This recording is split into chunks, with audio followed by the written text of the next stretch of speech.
With due respect, যারা Saudi আরব থেকে আমি গরিবের ভিডিওগুলো দেখেন এবং কি আমার সবাই কম বেশি চিনেন, ইরান যুদ্ধ নিয়ে আমার শক্ত অবস্থান ইরানের পক্ষে। তবে সৌদির প্রতি অন্তর থেকে শ্রদ্ধা ভালোবাসা একমাত্র কারণ হচ্ছে এখানে প্রিয় নবী করিম সাল্লাল্লাহু আলাইহি সাল্লামের এখানে জন্মভূমি, ওনার রওজা মোবারক, এমনকি মুসলমানদের জন্য সর্বোত্তম কাঙ্ক্ষিত জায়গা পবিত্র মক্কা নগরী। কিন্তু এই রাষ্ট্রের রাষ্ট্র ক্ষমতায় যিনি আছেন মোহাম্মদ বিন সালমান, এই মক্কা মদিনার কারণে সারা পৃথিবী থেকে কেয়ামত পর্যন্ত ধনী একটা রাষ্ট্র থাকবে তারা, আল্লাহ তাদেরকে কত বড় নেয়ামত দিচ্ছে। এই যে নেয়ামতরা পাচ্ছে সারা পৃথিবী থেকে বিলিয়নস অফ ডলার হজের মাধ্যমে, উমরা হজের মাধ্যমে, বারো বিভিন্ন মাধ্যমে, ব্যবসা বাণিজ্য, এরোপ্লেন, খাবার দাবার, খাসি দুম্বা, মানে হজকে কেন্দ্র করে, ঈদকে কেন্দ্র করে এই যে বিশাল সিস্টেম, এটা কেন ধর্মীয় দৃষ্টিতে মুসলমানদের কাছ থেকে পাচ্ছে। কিন্তু যখন মুসলিম কোনো দেশকে লাইক ইরাক, আফগানিস্তান, ফিলিস্তিন যখন যুদ্ধ হলো, আমরা দেখলাম সৌদি বরাবরই এখানে বিপরীত ভূমিকায় গোপনে গোপনে মীর জাফরগিরি করে। আজকে সৌদি যুবরাজ সালমানের আরেক মীর জাফরগিরি সামনে উঠে এসেছে। আজকে লিড নিউজ হচ্ছে, আল জাজিরার লিড নিউজ হচ্ছে, ইরানের বিরুদ্ধে ট্রাম্প যখন আপনার একটা শান্তি চুক্তি 15 দফা 14 দফা দিয়ে যুদ্ধটাকে শেষ করতে যাচ্ছেন, ঠিক ওই মুহূর্তে সৌদির যুবরাজ মোহাম্মদ বিন সালমান ট্রাম্প যেন যুদ্ধ চালিয়ে যায়, ওই যুদ্ধ চালিয়ে যেতেই চাপ দিচ্ছেন।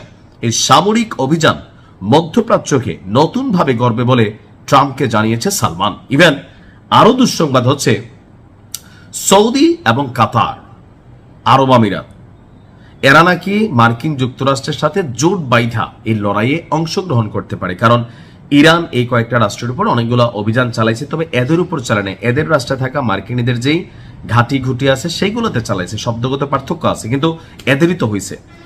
মার্কিন গণমাধ্যম দ্য নিউ ইয়র্ক টাইমসের প্রতিবেদন অনুযায়ী সাম্প্রতিক কয়েকটি ফোন প্রিন্স মোহাম্মদ সালমান ট্রাম্পকে করেছে। তার ওই ফোন কলগুলোকে অ্যানালাইসিস করে যুক্তরাষ্ট্র ইসরায়েলের এই যে সামরিক অভিযান, তো সেই সামরিক অভিযান যেন কোনোভাবে বন্ধ না হয়, অর্থাৎ ইরানকে বড়ানো পর্যন্ত এই অভিযান যেন চালানো হয়। কারণ শান্তি চুক্তি নিয়ে আলোচনা যখন চলতেছে, বলতেছে যে আপনারা যদি অভিযানটা চালায় যান তাহলে মধ্যপ্রাচ্যকে নতুনভাবে গড়ে তোলার একটা ঐতিহাসিক সুযোগ আসছে। কেন?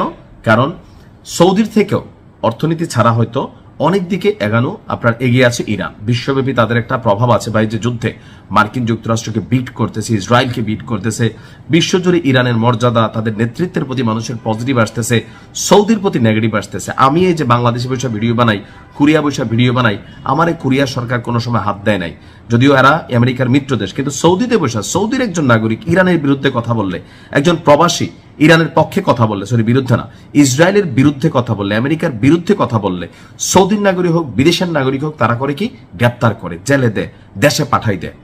তা আপনি মানে কি পাচ্ছেন ওইখানে? তো সৌদি তো পুরাটাই, সৌদি কেন চাচ্ছে?